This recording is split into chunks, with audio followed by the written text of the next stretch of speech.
दोस्तों आपके स्क्रीन पर ये जो मैप दिखाई दे रहा है, इसमें आप देखिए कि इजराइल चारों तरफ से मुस्लिम देशों से घिरा हुआ है। इजराइल का हर एक बॉर्डर मुस्लिम देश से मिलता है, चाहे इजिप्ट हुआ, Lebanon, Syria, Iraq, Jordan, Saudi Arabia या ऊपर ये तुर्की देखिए, सारे ये देश मुस्लिम आसपास इजराइल के आपास में हैं। लेकिन इसके बाद भी इजराइल मुस्लिम देशों की एक भी नहीं चलने देता। इजराइल की आबादी कितनी है? 1 करोड़ भी मुश्किल से है। 1 करोड़ यहूदी अरबों खरबों मुस्लिम देशों के मुसलमानों को बेवकूफ बनाते रहते हैं। जरा गौर से देखिए इस मैप को। चारों तरफ से इजराइल घिरा हुआ है इन मुस्लिम देशों से, लेकिन इन मुस्लिम देशों की इतनी हैसियत नहीं है कि इजराइल को दबा सके। दोस्तों एक और बड़ी खबर आपको बताने जा रहा हूं। इजिप्त ने साफ इनकार कर दिया है कि जो गाजा के लोग पलायन कर रहे हैं, गाजा छोड़कर, अपने अपने घरों को छोड़कर, जो दक्षिणी गाजा से उत्तरी गाजा की साइड जो आ रहे हैं, हम किसी भी गाजा के शख्स को अपने देश में एंट्री नहीं देंगे और यहाँ पर रहने की इजाजत नहीं देंगे। ये किसने कहा है? इजिप्त ने। मुस्लिम देश इजिप्त ने गाजा के लोगों को अपने यहाँ बसाने से इनकार कर दिया है इस सिचुएशन में। मेरे दोस्तों मैं लगातार इस टॉपिक पर बात कर रहा हूँ क्योंकि मैं देख रहा हूँ सोशल मीडिया पर कितनी बड़ा चढ़ाकर लोग खबरें दिखा रहे हैं कि इराक ने ये कर दिया, तुर्की ने वो कर दिया, ईरान ने वो कर दिया, सऊदी अरब ने वो कर दिया। मेरे दोस्तों आप गौर कीजिएगा, इतनी मुश्किल में है गाजा के आम लोग। हमास ने जो किया वो बात अलग है। वैसे आपको बता दूं, फिलिस्तीन के राष्ट्रपति ने कहा है कि हमास का नियंत्रण हमारे ऊपर नहीं है, हमास जो करता है उसके विचार हमसे नहीं मिलते हैं। ये किसने कहा है? ये फिलिस्तीन के राष्ट्रपति ने कहा है। फिलिस्तीन के राष्ट्रपति का इस तरह का बयान दर्शाता है कि शायद वो हमास की विचारधारा से सहमत नहीं है, क्योंकि हमास इजराइल के ऊपर हमला करता है और उसके जवाब में इजराइल जब हमला करता है तो हमास के लोग तो मारे ही जाते हैं, लेकिन आम लोग बहुत ज्यादा मारे जाते हैं फिलिस्तीन के, जिसमें बच्चे बहुत ज्यादा शामिल हैं।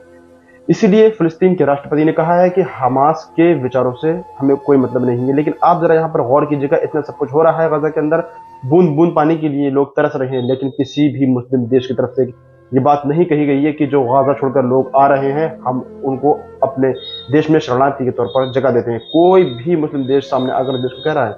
नहीं कह रहा है। हर कोई गाजा के लोगों से दूर रहना चाहता है, कोई भी मुस्लिम देश गाजा के लोगों को अपने करीब नहीं बसाना चाहता। इसीलिए अभी तक किसी भी मुस्लिम देश की तरफ से ये बात नहीं कही गई है कि आप परेशान न हो, जो 10 लाख लोग आ रहे हैं थोड़े थोड़े करके अपने अपने देशों में जगह दे देंगे। अब संयुक्त राष्ट्र की तरफ से भी बयान आ रहा है, उसकी भी परेशानियां बढ़ गई हैं कि ये 10 लाख लोग जो जा रहे हैं इनको हम कहाँ रखेंगे, इनके लिए कहाँ रहने का इंतजाम किया जाएगा। क्योंकि गाजा से इजिप्ट का बॉर्डर बिल्कुल पास है, तो लोगों को उम्मीद थी कि यहाँ पर जाकर शरण ले लेंगे, लेकिन उसने साफ मना कर दिया इजिप्ट की सरकार ने कि हम इन लोगों को नहीं बचा सकते।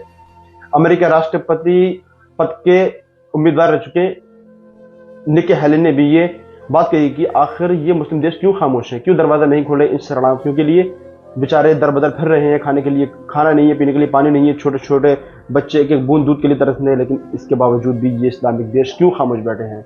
बिल्कुल वाजिब सवाल है मेरे भाई। ये जो खबरें आप सोशल मीडिया पर देख रहे हैं, जो बड़ा चढ़ाकर बताया जा रहा है कि ईरान ने कह दिया कि हमारी उंगली ट्रिगर पर है, सऊदी अरब ने दे दी चेतावनी, या तुर्की ने कह दिया कि भाई ये कहने से कुछ नहीं होता, ये बड़ी बड़ी बातों से कुछ नहीं होगा, तुम्हारी चेतावनियों से गाजा और फिलिस्तीन के लोगों को आपकी इन बातों की जरूरत नहीं है।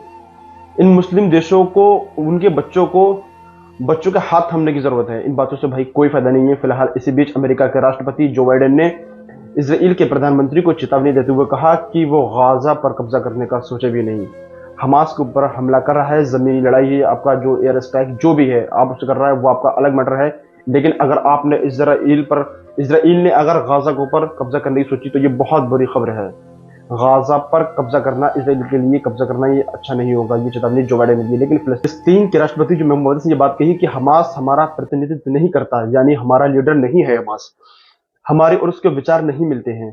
तो अगर ऐसा फिलिस्तीन के राष्ट्रपति का कहना है तो क्या हमास अपनी इज्जत पर अड़कर फिलिस्तीनियों को मौत के मुंह में डाल रहा है? वैसे ये भी कहा जाता है कि हमास जो है वो ईरान के इशारे पर चलता है, ईरान ही इनकी हथियारों से मदद करता है और पैसे से भी। लेकिन ये जो राष्ट्रपति का बयान है ये काफी सोचने पर मजबूर करता है। फिलहाल हालात बद से बदतर होते जा रहे हैं, लेकिन इस्लामिक देश खामोश हैं। बाकी इस वीडियो में इतना ही है, बाकी आगे की जो भी रिपोर्ट आती है वो हम आपको देते हैं। आप अपना ख्याल रखिएगा, मिलते हैं नेक्स्ट वीडियो में।